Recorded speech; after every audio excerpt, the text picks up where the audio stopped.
If I could ask you a little bit about those promos in the TBS days, when I thought they really started getting sharp was after the UWF purchase.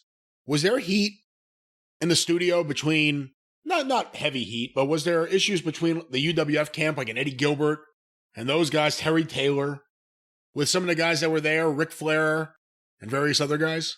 Well, there wasn't with Terry Taylor, just UWF versus NWA. Terry had worked for Crockett before, and he was happy to be back because the houses at the end of the UWF were not all that brilliant. Eddie Gilbert, yes, was. I mean, he didn't. Well, no, he didn't show it, but no, he wanted to, and rightfully so. Watts had a lot of confidence in him, had let him book some. He wanted that territory to continue, and he wanted to be the booker. And at first, Dusty had, had faith in him, and he had been there and was letting him do some stuff, as I recall. But then, the whole thing got submerged into Crockett Promotions. So I'm sure Eddie was just livid because, I identified with a lot of him. He'd rather people leave him alone with his fucking product and it come out like he wanted, but at the same time, he did let things eat at him and dwell within him, whereas I would blow up and then get over it. Whereas Eddie never really blew up. He just, every once in a while, you'd turn around and he was gone. But it would fester for a while with him. You've never been paranoid. And unfortunately, Eddie was a paranoid guy. He did have an element. I'm not paranoid. It's just that everybody is out to get me. Yeah, exactly. But no, he did have I wasn't paranoid in that I wasn't taking shit, the shit that he took personally.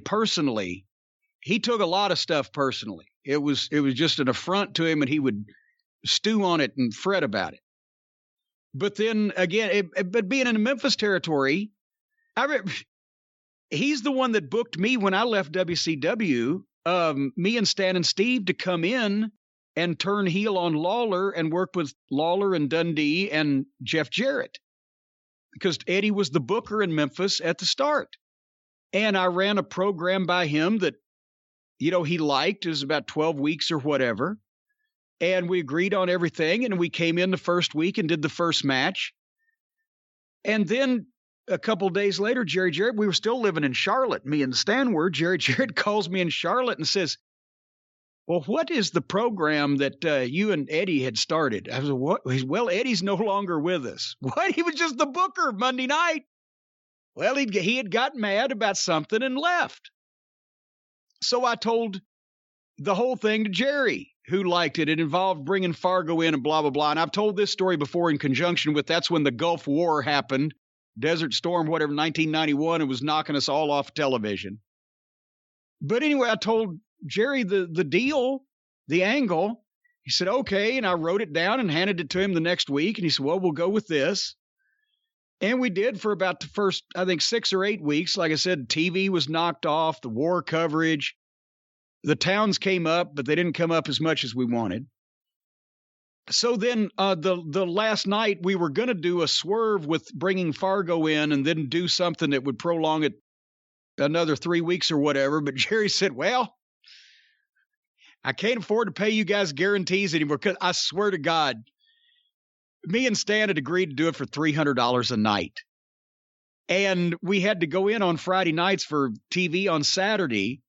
And then we'd do Nashville on Saturday night, be off on Sunday, do Memphis on Monday, Louisville on Tuesday, and get home Charlotte on Wednesday morning.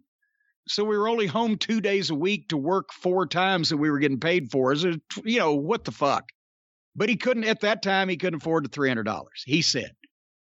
So we agreed to finish up the program. And bear in mind, we were only there 6 or 7 weeks. So the first week, Eddie was the booker. Then Jerry calls and says, well, he's quit. He's mad. And there was big heat, whatever, him and Lawler.